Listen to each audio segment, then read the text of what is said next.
E se, ou o que aconteceria se, ao invés de colecionador de quadrinhos, fazer um canal dedicado a tudo isso, eu fosse colecionador de itens de música e falasse sobre rock dos anos 60? Poxa, eu acho que ia ser tão divertido quanto quadrinhos, né, não, galera? Sejam muito bem-vindos ao Página Tripla 2024. Esse nosso primeiro vídeo nas quintas-feiras que vão alegrar vocês. Eu sou o Yuri Mazetti e hoje eu vou falar sobre uma série que foi lançada no finalzinho do ano passado, sua segunda temporada. Sim, ela mesma, o What If da Marvel, lançada lá no Disney Plus, o nosso querido serviço de streaming da Disney, onde tem Star Wars e tudo mais. Mas enfim, se você ainda não é inscrito no canal, se inscreve se você não for inscrito, deixa seu like, comenta aí embaixo o que achou da segunda temporada do What If, que é essa que a gente vai comentar. Claro, comenta da primeira também, que a gente não tem vídeo, mas vale aqui o comentário. E ativa o sininho para acompanhar esse e outros conteúdos muito bacanas aqui no Página Tripla. Tá certo, galera?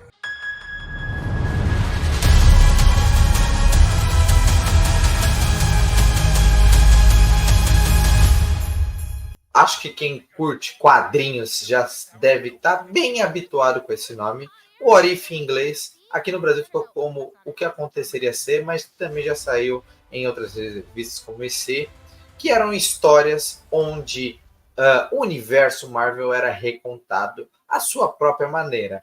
A primeira série foi lançada lá nos Estados Unidos entre 77 e 1984 e contou com 47 volumes e teve entre muitas histórias uma que até acabou virando, como que eu posso falar, canônica? Provavelmente, acho que sim, né? Canônica, né? Que é E se Jane Foster virasse a Thor, né? No caso, e ela acabou virando depois pelas mãos do Jason Aaron e chegou nos cinemas através de Thor 4, Amor e Trovão, onde o Taika Waititi trouxe a Jane Foster de volta como a poderosa Thor. Então, tem uma gama muito grande de possibilidades de personagens que existiram ou não existiram. Enfim, a ideia era dar livre arbítrio aos roteiristas, claro, com aquelas pequenas amarras da Marvel. E isso também aconteceu no DC, com o selo Elseworlds, que aqui ficou Túnel do Tempo, e depois se criou agora o Black Label, enfim. Eles gostam de criar em cima de possibilidades ilimitadas do multiverso e tentar contar histórias não amarradas na cronologia, fugindo um pouco da velha máxima. Mas acho que dos quadrinhos a gente pode comentar em um outro momento. E a gente comenta, na verdade, é da série que foi lançada, como eu falei, em 9 episódios o ano passado. Até dia 30 estava rolando um episódio por dia lá na Disney Plus. Essa foi a segunda temporada, a primeira foi lançada em 2021 e 2 anos depois a gente recebe a segunda temporada lá. Bom, acho que a gente pode ir direto ao assunto. A primeira temporada dividiu muito as opiniões. Também teve 9 episódios, com média de 30 a 35 minutos. E foi unânime que o episódio do Doutor Estranho, que eu, se eu não tiver enganado, é o episódio 3 da série, 3 ou 4, foi o episódio que mais agregou valor. Episódio 4, né? O que aconteceria se o Doutor Estranho perdesse o amor e não o controle das mãos. No filme dele, ele perde todo o controle das mãos, por isso que ele tem que fazer todo aquele treinamento. No Arif, em vez dele perder o controle, ele perde a Christine. E foi unânime que foi o melhor episódio entre os 9 da primeira temporada. E ela tinha como toada, além, claro, de contar elementos específicos fechados em cada episódio, acabar unindo os Vingadores do Multiverso, né? No caso dos Guardiões do Multiverso, como foi um pouco os primeiros 10 anos da Marvel, a saga do infinito. Então você, apesar de ter histórias fechadas, você tinha uma linha sendo costurada até o último episódio. Então, mas sem muitos spoilers, se você ainda não assistiu a primeira temporada. Mas é unânime que o quarto episódio é o mais bacana. Já na nossa querida segunda temporada, a ideia foi diferente. Eles não quiseram costurar para transformar em uma única, como que eu posso falar? Uma única, um único filmão, digamos assim, fazer a equipe se unir de novo. Ele faz um pouco diferente. Ele traz para todos novamente 9 episódios ele reestabelece personagens que já foram apresentados na primeira temporada e traz alguns outros mais novos, inclusive um criado especificamente para a série, tá certo? Bom, vamos falar um pouquinho de cada episódio.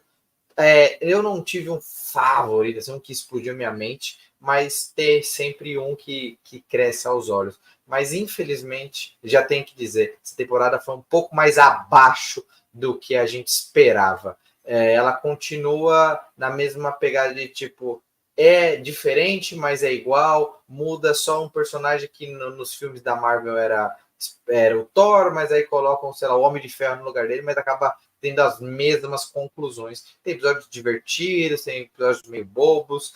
Na primeira temporada teve zumbis, esse teve Sakari, corrida como se fosse corrida maluca.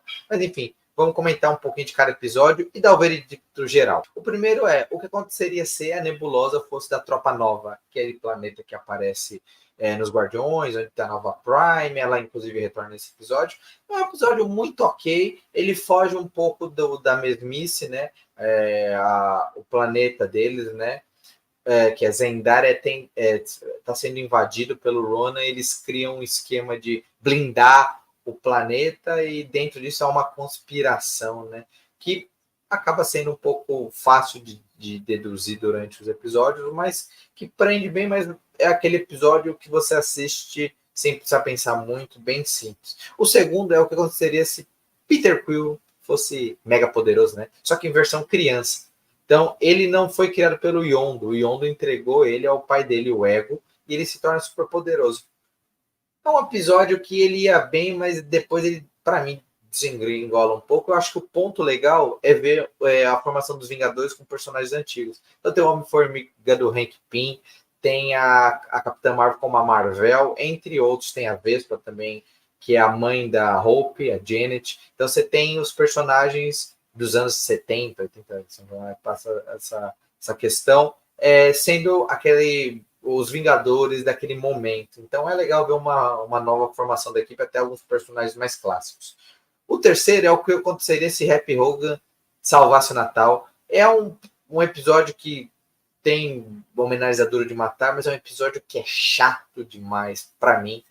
Até nem comento o que acontece com o Rap. Eles trazem de volta o Justin Hammer, mas não vale muito a diversão. A ideia, assim, é bem furada. O quarto é o que aconteceria se Tony Stark caísse em Sacar, que é uma sacada muito boa. Sacada. Ficou bem engraçado, mas beleza. Em vez de acontecer o que aconteceu no primeiro Os Vingadores, que o Tony consegue enviar o míssil na tropa do Thanos, né, que está invadindo a cidade, a portal que é aberto acaba se fechando antes dele cair e ele é sugado por um buraco de minhoca que ele acaba em Sacar, aquele planeta que aparece em Thor Ragnarok, onde o Hulk acaba caindo, né, depois de Vingadores a Era de Ultron, e lá ele tem que sobreviver contra o excêntrico grão-mestre. Então ele ainda é inteligente, ele cria muitas coisas. Então é um episódio bem divertido, né? Ele ganha bastante na parte da corrida maluca que eu comentei lá no início do vídeo.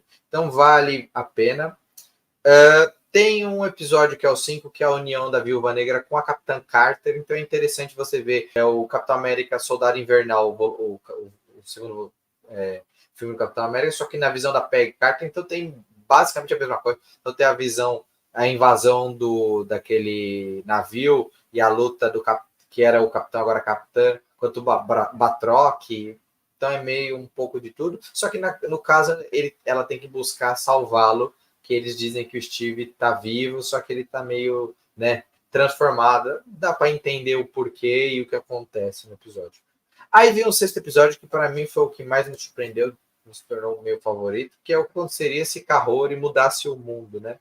Acho que é esse o nome exato. E é uma personagem que ela é uma indígena, né, dos Estados Unidos, da tribo dos Moicanos, e ela ganha os poderes da joia do tempo, né, do que seria o Tesseract, que todos morrem, mas só ela, ao ter o contato com as águas onde está banhado o Tesseract, ela tem o poder. E ela acaba viajando entre mundos, né, para fugir dos exploradores, né, que vão lá colonizar o coisa. Eu acho que é o episódio mais interessante, assim, uma que foca bastante em povos originários dos Estados Unidos, mas dá uma visão diferente do que realmente aconteceria se um desses poderes caísse numa época bem distinta, né? Uma época sem muitas tecnologias. Então, é um episódio bem interessante. No episódio 7, temos o Thor numa versão diferente. O Odin expulsa a Hela, não o Thor, e ela conhece o clã dos Dez Anéis, conhece o pai do Shang-Chi, né? E acontece toda uma transformação lá. Então você tem uma mistura do filme de Shang-Chi com o filme do Thor, onde a Hela é o Thor banido e ela se torna boazinha. E temos o pai do Shang-Chi mais jovem, batalhando. Eu acho que a Hela não deveria ser motivada ao contrário em nenhum momento, mas eu entendi a proposta. O 8º, que eu também acho um episódio bem bacana, que é o que aconteceria se os Vingadores tivessem 1602. É uma minissérie produzida pelo Neil Gaiman, né? Que infelizmente ainda não li, mas quero ler, tá na pilha de compras a serem feitas. E lá a gente tem uma ocorrência que o mundo está sendo destruído. Como o Vigia comenta, nem sempre dá para proteger o multiverso.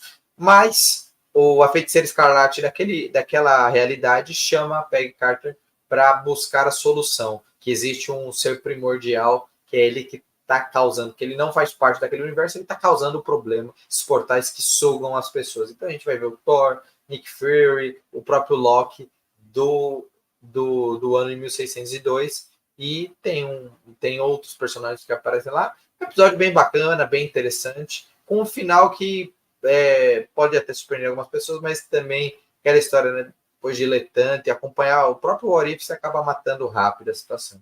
E o último, esse eu fiquei bem triste, porque no último ele fala sobre o que aconteceria se o Doutor Estranho intervisse, né? O Supremo Doutor Estranho, o Doutor Estranho que a gente conheceu no quarto episódio, lá na primeira temporada, que é um episódio magnífico. Aqui, para mim, ele é só um bocó patético, que vira um grande colecionador, aquele personagem lá do Guardiões 1, e só. Aí ele quer, de novo, a mesma motivação, que é salvar a Christine, e aí é um motivo para a Capitã Carter e a Kahori lutar contra ele, né, ser super poderosa, e ela tem a Joia do Infinito, enfim.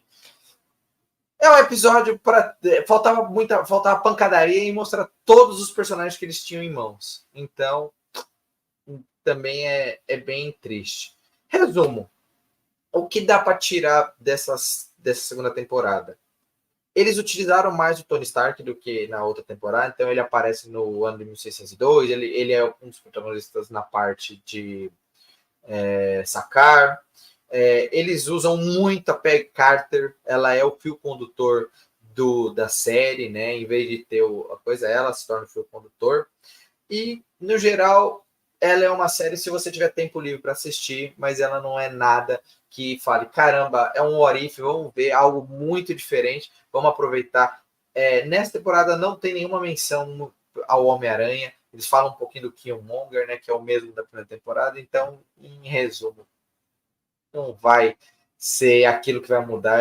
A Marvel deveria reaproveitar melhor a oportunidade, já que é em animação, de fazer histórias totalmente diferentes, aproveitar uma mudança muito brusca. Tira o Homem de Ferro, o Tony Stark, coloca a Pepper Potter desde o início. Sei lá, tem outras ideias. Eu acho que poderia ser mais criativo isso. E se o problema é a dublagem, né, que eles utilizam a dublagem dos próprios atores. Então a Hela é dublada pela atriz que fez ela no live action, e por aí vai. Alguns, por contrato, não, eles tiram, né, eles usam vozes parecidas, mas eu acho que se esse é o grande empecilho, faz dubladores do zero. O Tony Stark do What If é um outro dublador, a Viúva Negra é outro. Seja todo mundo do zero para te dar a oportunidade de fazer realmente coisas novas. E se você acha que por causa desse problema todo, ser uma série que não dá tanto ânimo de falar, vai ter a terceira temporada, já tem o teaser, e nele o Guardião Vermelho e o Soldado Invernal aparecem em uma perseguição, um tiroteio. Então, sim, teremos o What If temporada 3. Não sabemos quando, não sabemos onde. Brincadeira, onde a gente sabe, vai ser na Disney Plus. Mas não sabemos quando vai ser lançado, só tem esse teaser, dá para você acessar pelo YouTube. Mas a empolgação é aquela. A gente gosta muito da Marvel, dos seus personagens, e acaba sempre dando uma terceira, quarta, quinta chance. Mas não é muito animador. Acho que muita gente já abandonou a série na primeira temporada, e quem insistiu na segunda não está gostando tanto quanto. Então, infelizmente, de 9 episódios, 2 serem legais, serem bacaninhas, eu acho que o saldo é mais negativo que positivo. O restante a gente assiste mais para ter aquele momento, você tem uma meia horinha livre, tá jantando ou indo trabalhar. Aí é uma série bacana, se não, acho que tem outros materiais mais interessantes a se assistir, tá certo? Peço só a todo mundo que se inscreva no canal se ainda não for inscrito, deixe seu like, comenta aí embaixo novamente o que achou da série, se gostou, se não gostou, se teve algum outro episódio que vocês gostaram mais e talvez eu não dei tanta atenção, e se tem expectativas para a terceira temporada. Eu espero que eles finalmente façam algo what if de verdade, tá certo? Estamos aqui agora às quintas-feiras fazendo esse tipo de vídeo sobre séries, sobre filmes que abordam o universo de quadrinhos, mas claro, de quadrinhos também, comigo, com o Caio e também com o Giovanni. Um abraço a todos, até o próximo vídeo aqui no PT, a nossa querida e amada Página Tripla. Valeu a todos!